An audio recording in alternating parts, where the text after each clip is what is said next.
नमस्कार बच्चों, मेरे YouTube चैनल में मैं आप सभी का स्वागत करती हूँ। बच्चों, आज की जो मैं वीडियो लाई हूँ वो वर्कशीट नंबर 6 यानी हिंदी क्लास 10वीं की कार्यपत्रक 6 लेकर आई हूँ, जो 16/7/2021 में आई है। आज जो हमारे पास वर्कशीट आई है 10वीं कक्षा की, बच्चों ये जो वर्कशीट है वो एक कविता के ऊपर आधारित है। आज हम इस कविता के कुछ अंशों को पढ़ेंगे और ये भाव जानने की कोशिश करेंगे कि कविता हमसे क्या कहना चाहती है, या इस कविता को रचने वाले कवि हमारे सामने किन बातों को लाकर रखते हैं। तो चलिए आइए हम कविता को पढ़ते हैं और आज इस कविता से हमें क्या सीख मिलती है या फिर हमें क्या अपने जीवन का लक्ष्य रखना चाहिए, उस सभी को आधार बनाकर ये कविता हमारे सामने आज प्रस्तुत है। और आज हम इस कविता के माध्यम से बहुत कुछ जानेंगे, सीखेंगे।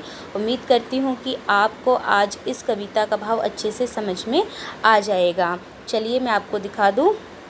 यहाँ पे पहले पंक्तियों में लिखा गया है कि खड़ा हिमालय बता रहा है, डरो न आंधी पानी में, खड़े रहो अपने पथ पर, सब कठिनाई तूफानों में।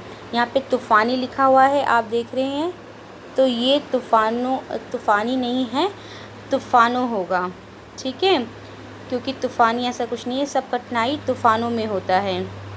आगे बढ़ते हैं।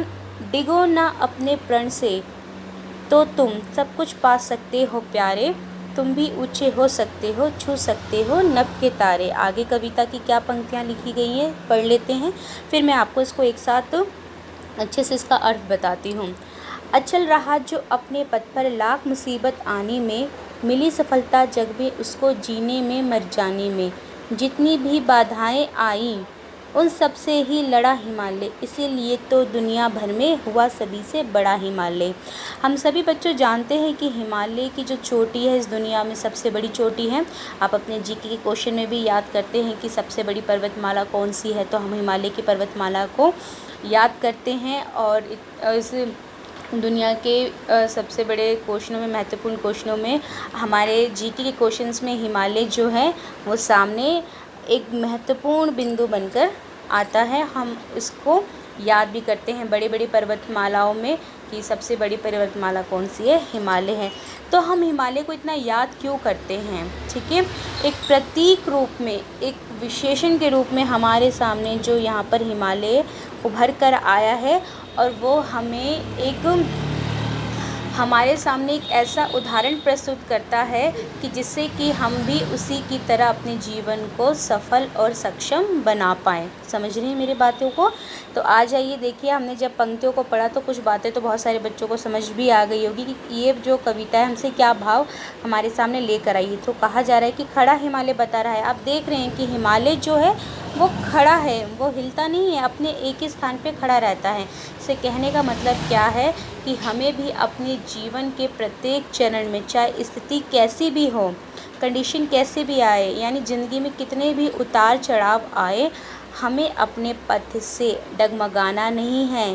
सीखो बच्चों, यहाँ पे हिमालय के लिए बहुत अच्छी लाइनें हैं कि खड़ा हिमालय बता रहा है। खड़ा का मतलब यहाँ पर आप क्या समझेंगे कि वो स्थिर है अपने जीवन में, अपने पथ से वो हटता नहीं है, वो जहाँ है वहीं खड़ा है, चाहे कितने भी तूफ़ान आए। आगे आप लाइनें पढ़ेंगे, इन पंक्तियों को पढ़ेंगे तो आपको समझ में आएगा कि चाहे बारिश हो, चाहे आंधी हो, चाहे बड़े से बड़ा तूफ़ान हो, हिमालय को वो उसके इरादों से डिगा नहीं सकता। उसकी जो उसका पथ है, उसका जो मार्ग है, उसको वो उससे वहाँ से हटा नहीं सकता है। खड़ा हिमालय बता रहा है, डरो ना आंधी पानी में। हिमालय बताता है चाहे कितनी भी आंधियाँ आए, कितने भी तूफ़ान आए, लेकिन हमें क्या करना है, हिमालय की तरह एकदम स्थिर होकर, अचल होकर वहाँ पे खड़ा रहना है। खड़े रहो अपने पथ पर, सब कठिनाई तूफ़ानों में। चाहे हमारा मार्ग का मतलब जब हम अपने जीवन को जीते हैं तो हमारे इस जीवन रूपी मार्ग में तरह तरह की कठिनाइयाँ आती है। आप देखते हो कभी आपके जीवन में सुख आ रहा है, कभी दुख आ रहा है, तो आपको अपने जीवन के सुख और दुख से बच्चों घबराना नहीं है। समझ रहे हैं ना। हम क्या करते हैं, जब मुसीबत आती है तो उसका हम सही निर्णय नहीं ले पाते, और कई बार जीवन के महत्वपूर्ण बिंदुओं पे हम गलत प्रश्न उठा लेते हैं। बहुत लोग तो आप ये भी जानते हैं कि सुसाइड अटेम्प्ट कर लेते हैं अगर वो डिप्रेशन में जा रहे हैं, ठीक है। तो हमें इस तरह का जो काम है नहीं करना चाहिए। और इसी के साथ कई लोग तो गलत रास्ता भी अपनाते हैं, ठीक है। अगर पैसे की तंगी आती है तो आपने अपने आस पड़ोस में देखा कि उसके घर में पैसे नहीं थे तो वो चोरी करने चला गया, ठीक है। तो जब हमने अपने जीवन का एक लक्ष्य साधा है कि हमें सत्य के मार्ग पे चलना है, अहिंसा के मार्ग पे चलना है, झूठ नहीं बोलना है, सत्य कर्म करके अपने जीवन को अच्छे प्रकाश से प्रकाशित करना है, तो जब हम इन सब बातों को समझते हैं, सोचते हैं, तो उसी तरह से हमें अपने जीवन का लक्ष्य रखना है कि जब कभी कोई कठिनाई आए, किसी भी प्रकार का तूफ़ान आए, तो अपने पथ यानी रास्ते से, मार्ग से, राह से हमें डिगना नहीं है, हटना नहीं है, हमें उसी पर स्थिर रहना है। जैसे हिमालय के सामने चाहे कितनी भी आंधी आ जाए, तूफ़ान आ जाए, हिमालय अपने पथ से नहीं हटता, वो वहाँ पर स्थिर रहता है। डिगो ना अपने प्रण से तुम, सब कुछ पा सकते हो प्यारे, तुम भी ऊँचे हो सकते हो, छू सकते हो नभ के तारे। आप देखो यहाँ पर जो कवि महोदय हैं वो कह रहे हैं कि जिस प्रकार से हिमालय की पर्वतमाला कितनी ऊँची ऊँची हम सभी जानते हैं, तो उन पर्वतमालाओं पे क्या है, मानो वो हमें कैसे लगता है कि वो आकाश को छूते हैं, ठीक है। नभ मतलब आकाश होता है, ठीक है। तो आकाश में तारे रहते हैं, मानो कि जैसे पर्वतमाला आकाश को छू लेती है, उसी तरह से हमारा जो जीवन है, जब हम उस हिमालय की भांति अपने मार्ग पर स्थिर रहेंगे, टिके रहेंगे, तो वहाँ पर हम भी ऊंचाइयों को छू सकते हैं, ठीक है। तारे छूने का यहाँ पे अर्थ क्या है, मानिए आप इस पंक्तियों के भाव से कि हम भी अपना इस दुनिया में नाम रोशन कर सकते हैं, ऊंचाइयों पे पहुँच सकते हैं, क्योंकि तारे आकाश में होते हैं, ऊंचे पे रहते हैं, जिसे पाने की सब कोई तमन्ना करता है। तो हमें वो स्टार बनना है, वो तारा बनना है अपने जीवन का, कि लोग हमें पाने की चाह रखें, कि हमें उसकी तरह आइडल बनना है किसी का, ठीक है, आदर्श बनना है किसी का, कि लोग कहें कि हमें उसी की तरह बनना है, हमें उसी के आदर्शों की तरह अपने जीवन को आगे बढ़ाना है। तभी हम क्या हो सकते, ऊंचे हो सकते। जैसे राम के जब जीवन को आप पढ़ते हो, उनके आदर्शों को पढ़ते हो, तो आप भी कहते हैं कि आप भी उसी तरह के पुत्र की कामना करते हैं, ठीक है। आप रावण की तरह होने की बात नहीं करते, आप राम की तरह होने की बात करते हैं। समझ में आया? जो कि सब कुछ बलिदान करके एक आदर्श स्थापित करते हैं और इस जीवन में एक नया उदाहरण रखते हैं कि हमें कैसा भी मार्ग आ जाए, लेकिन हमें बुरे का साथ नहीं देना है, सत्य के मार्ग पे चलना है और हमें ऊंचाइयों को छू लेना है, ठीक है। आगे बढ़ते हैं, आगे की पंक्तियाँ क्या हैं। अचल रहा जो अपने पद पे, हम सभी जानते हैं कि जो हिमालय है वो अचल है।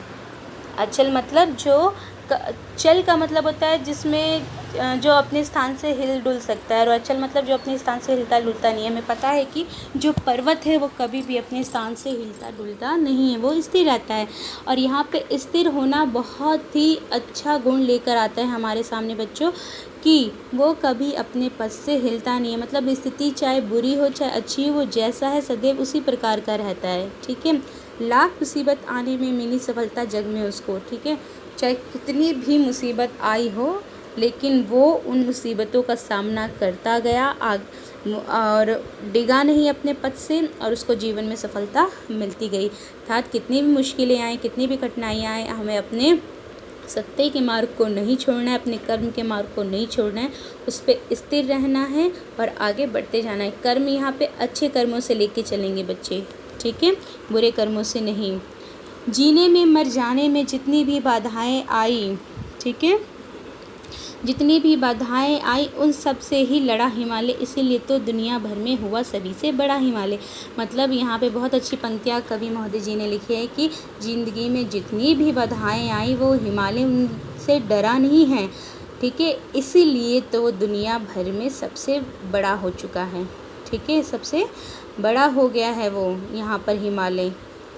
वो किसी से डरा नहीं है, सबसे बड़ा हो गया। यानी जब हम ज़िंदगी की कठिन से कठिन बाधाओं को पार करेंगे, ठीक है, बिना बुराई के मार्ग पर चलकर, तो क्या होगा, एक दिन ऐसा समय आएगा कि हम इस दुनिया में सबसे बड़े होंगे। सबसे बड़े होने का मतलब इतिहास में अपना नाम दर्ज करा देंगे। देखो, आप जब अपने इतिहास को पढ़ते हो बच्चों, तो जो बड़े बड़े, चाहे महात्मा गांधी हो, चाहे सुभाष चंद्र बोस जी हो, चाहे भगत सिंह हो, जब इन्होंने अपने पद से जब वो डिगे नहीं थे, उस पे स्थिर थे भारत की आज़ादी के लिए, तो आज इतिहास में उनका नाम दर्ज है। और हम उनको हिमालय की तरह ही मान सकते हैं कि जिस तरह हिमालय कठिन से कठिन मुसीबतों का सामना करते हुए आगे अपने ज़िंदगी में आगे बढ़ा है, खड़ा है, उसी तरीके से उन महापुरुषों ने भी अपने जीवन में आने वाली बाधाओं का सामना किया था। ठीक है, तभी तो आज हम इतिहास में उनका नाम लेकर चलते हैं। तो कविता बहुत अच्छी थी कि हमें अपने जीवन को कैसे बनाना है, हिमालय की तरह बनाना है, तभी जो है हम हिमालय की तरह इस दुनिया में सभी से बड़े हो जाएंगे। जिस तरह हिमालय बड़ा होने का यहाँ विशेषण लेके चलेंगे आप, कि रूपक लेके भी चल सकते हैं यहाँ पर, कि जिस तरह बड़ा हिमालय है उसी प्रकार से हम सबको भी बड़ा बनना है, इस दुनिया में, इस संसार में अपना नाम कमाना है। उम्मीद करती हूँ बच्चों कि आपको ये वीडियो अच्छा लगा होगा। इस कविता का जो भाव है आप अच्छी प्रकार से समझ पाए होंगे। अगर आपको किसी बिंदु पर बात ना समझ में आई हो तो आप मुझे कमेंट बॉक्स में कमेंट करके लिख सकते हैं। और वीडियो अच्छी लगी हो तो लाइक भी कीजिएगा, चैनल को सब्सक्राइब भी कीजिएगा। धन्यवाद।